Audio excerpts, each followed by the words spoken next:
Hi, everyone. Anthony Fantano here, internet's busiest music nerd. Hope you are doing well. And it is time for our weekly track roundup, where I go over what I felt were the best and the not so best tracks of the week. You know what it is. They're all linked down below for your own curiosity. I do want to give a shout out to our sponsor in this video, the good people over at The Ridge. They make these nifty, nice, metal-plated minimalist wallets that fit nicely in your front pocket. I've been rocking mine for quite a while now. Replace your disgusting old bulky leather wallet today using that link down below, promo code MELON, 10% off.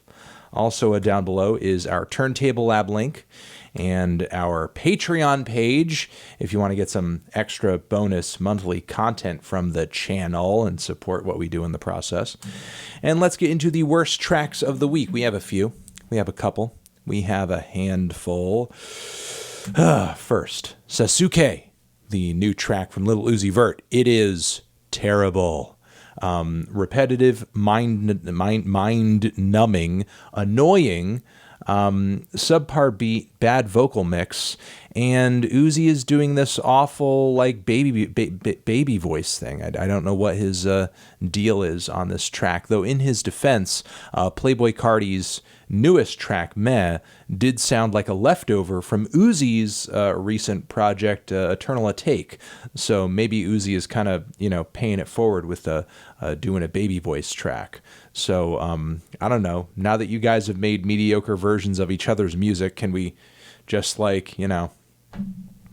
back to doing what we do best? I suppose. Yeah, maybe. We also have a new track from Missy Elliott, which is one of her most skeletal, awkward, and annoying singles ever. Maybe with a better groove and some more varied lyrics, this one could have been a lot better, but this is a little much. This one's a little much. I don't know exactly what Missy was thinking on this one. I know she makes very colorful and eccentric music, and I like that about her, but this was not so much it, in my opinion. We also have a new track from Everything, progressive pop and rock band, progressive, I guess, alt rock, if you could say such a thing. But anyway, In Birdsong is the name of their new single, and sort of sounds like a somewhat bright, digital, futuristic Radiohead slow burner. But truly what is awful and what I cannot stand about this track is the mix in the last third.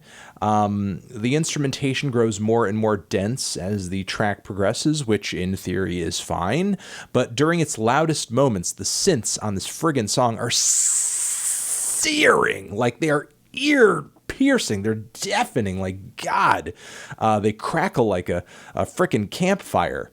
It is a hideous sound. Just really disappointed by that one.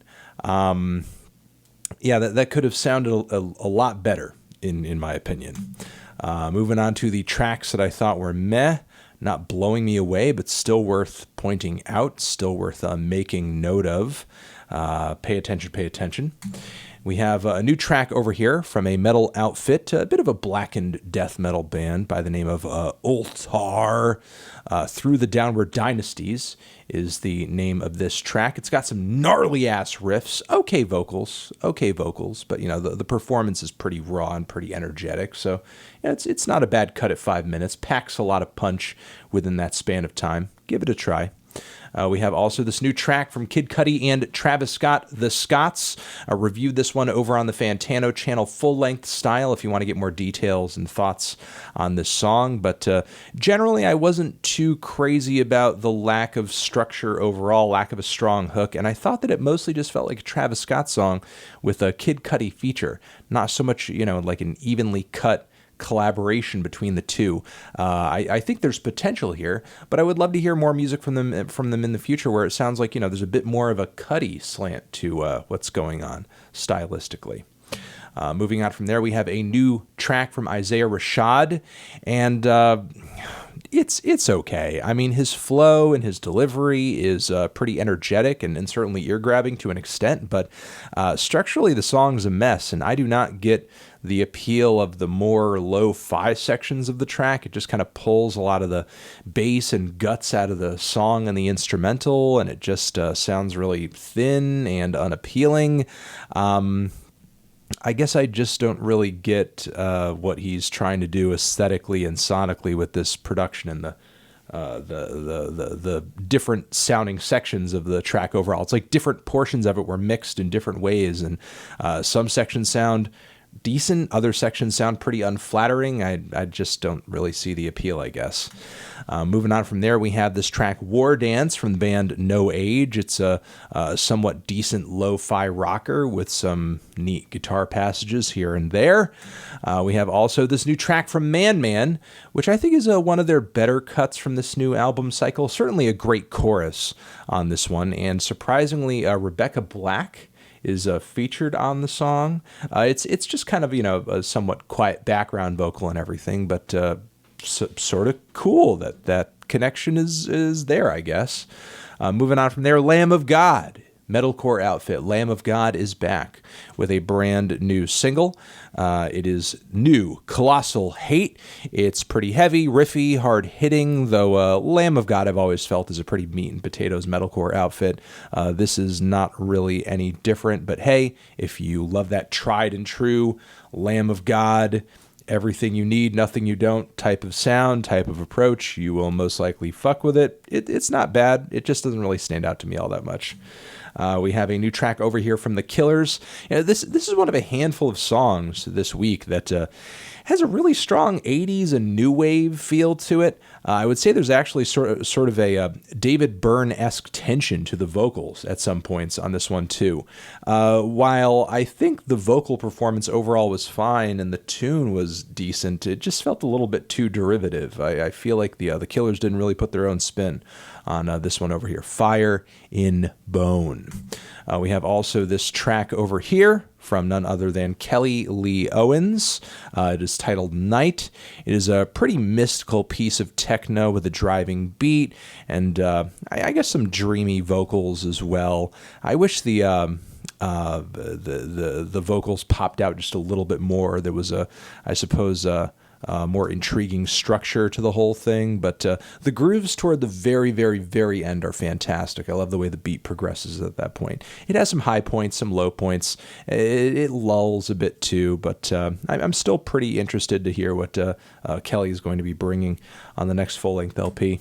Also over here, we have a new track from Jónsi of Sigur Rós fame, coming through with some more solo material. It is a slow-burning piece of wondrous and somewhat sad art pop with A.G. Cook production. Though, fans of the PC music stuff, I don't think you're going to pick up a whole lot of those types of hyper-pop details in this track over here. Maybe outside of the super digital and heavily processed vocals, though, in my opinion, that is one of the least likable characteristics of the track. I can't truly say, what portions of the production here can be attributed to AG, but I just thought it was all right aesthetically.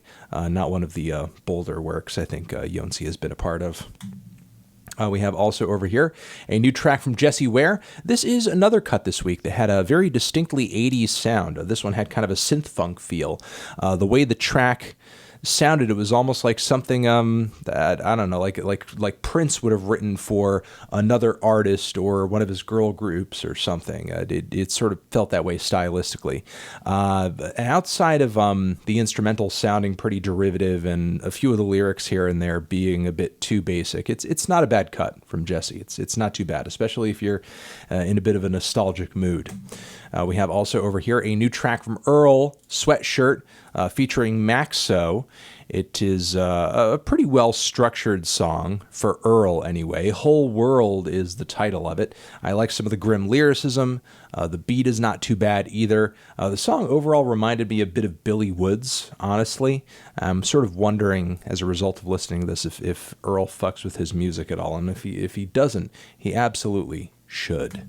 Also listening to this new Duck Sauce track over here, a bit of a housey disco flip. It's not bad, not one of the best teasers they've dropped as of late, but it's got some good grooves on it. It's pretty fun. We have also this track from Deradoorian, which is a pretty psychedelic folky number that's a little long-winded and spacey, a little hypnotic as well, and meditative. Not a lot about it sonically and vocally that's really sticking out to me, but it is titled Monk's Robes, and I will say it's sound is very fitting for the title. We have also over here a new track from Car Seat Headrest. It's certainly better than the last one. There Must Be More Than Blood is the title of it, but I'm still not really crazy about just how stiff and electronic all of the instrumentation is sounding. I think going in this direction didn't necessarily have to be a bad thing, but the way Will is executing in this instance, I feel like some of the soul of his lo-fi work is kind of lost in the more rigid transition he's making to, I guess, this more sequenced instrumentation. It's a little unflattering, in my view. We have also over here a new track from Bright Eyes, not liking the overly slick production and the super predictable songwriting from Connor on this one, but I suppose it's got those fundamental Bright Eyes elements that sound at least still somewhat special. They haven't completely lost their luster over the years. In at least one sense, Connor still has it.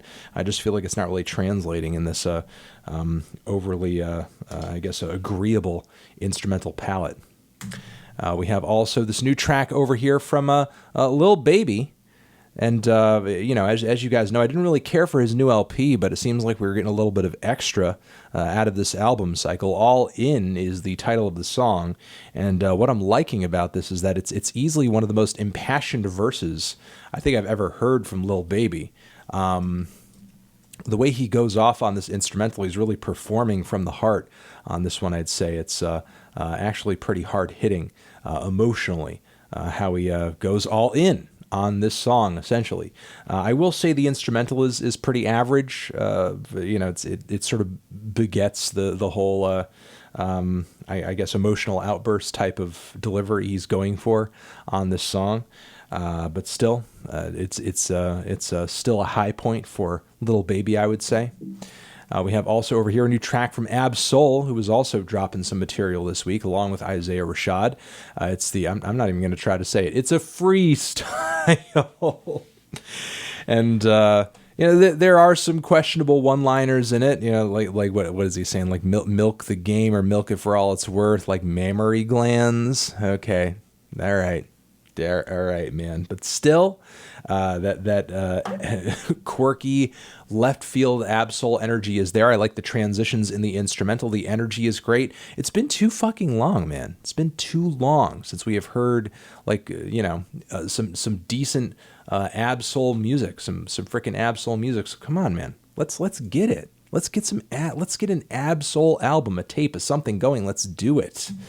And let's get into the tracks that I thought were the best ones this week, the ones that really stood out to me, the ones that really stuck out to me. We have first over here a band called Nothing Nowhere. Death is the name of the song. This is a bit of a weird bit of rap rock, I guess. It reminds me of rap rock that I used to listen to when I was a teenager, but there's something like a little darker and edgier about it, and I feel like the heavier portions toward the end are great, and on top of it, it doesn't really get like corny like a Limp Bizkit song or anything like that. Though it's obviously like some aggressive white rap. It's got very much kind of that tone to it, which again sort of throws it back a little bit for me. But I don't know. This to me feels like a little more artistically valid, a little bit less cringy than some of the stuff I used to listen to when I was a kid. Some of y'all might not fuck with it. That's fine. But 16-year-old me is living for it. We have also over here this new track from Posthumous single from Juice WRLD. Did a full-length review of this one over on the Fantano channel as well. Have quite a few thoughts on it there. But I will say over here, with the guitar sample, the straightforward trap beat, the vocal melodies too, it's pretty much the Juice WRLD formula. However, it is done incredibly well, and I think is a great tribute to Juice WRLD's musical legacy. So I guess I'm just hoping that the rest of the tracks on this most likely forthcoming record do the same. I would hate to hear anything coming out of the vault that is unflattering or just not Juice WRLD's best. So there you go. We have also over here Bodyguard, the new track, the new single from JPEGMAFIA. It's a good one. It's one where he is sort of bringing in the pop and the R&B influences quite a bit. It's passionate. It's lovely. It's got a somewhat glitchy, lumbering instrumental that backs up his voice pretty well. And just Peggy is continuing to kill it, going in this somewhat sensitive direction. So let's do it. We also have this new track from James Blake, You're Too Precious. Love this one. Seems like a mix of the piano songery and the quirky, strange electronic soundplay and beats that we have come to expect from James coming together in a very even way. I like the very strange progression of the song too, and hopefully he stays creative on this new album cycle, because this one was pretty enchanting. We also have Nick Hakim over here, songwriter, music producer, who is coming through with this pretty chill piece of lo-fi songwriting, somewhat lo-fi. It's mixed fidelity. I'll say. And it's just a really chill, straightforward tune with some great vocals. It's just got a lot of good basics to it, I guess is what I'll say. And I just like how rough around the edges it is too. I loved the oddly soulful track that I reviewed or talked about in this video series from Nick a few weeks ago, and digging on this new track as well. So I'm just keeping my ear to the ground on Nick's work, because I'm just liking what I am hearing. Nick's been around quite a while, and it's sort of strange and disappointing, at least to me, that I'm just stumbling upon his stuff recently. We also have this new track from Deerhoof over here, Farewell Symphony. It is an idiosyncratic piece of noise rock in only the way that Deerhoof can do it. It's abrasive, it's in your face, it's got that quirky, weird energy to it as well, some decent grooves, and some just burning, weird melodies on it as well. I'm digging it. I'm liking it. We have also over here Christine and the Queens, who has seen fit to drop a cover of Travis Scott's Highest in the Room, and dare I say, it's better than the original. Way better. So great job on that. We have also over here Charli XCX Claus, amazing new single, production from Dylan Brady of 100 Gex fame. It kicks ass. Great hook, great beat, great everything. I love it, love it, love it, and it has me super psyched for this new album cycle. And also, the 1975 have come through with a new track. If You're Shy, Let Me Know. Also a bit of an 80s throwback on this one. Strong new wave vibes coming off of this track, especially with that sax solo at the very end. It's pretty much an 80s anthem to a T, but still, I think they do the style and they do the song that they've written in that style a lot of justice. Good performance, good production. Dig it quite a bit. And I think that is going to be the weekly track roundup for this week. Thank you everyone for watching and listening. Hopefully you got some good recommendations out of this video, and I will catch you in the next one. Anthony Fantano, weekly track roundup for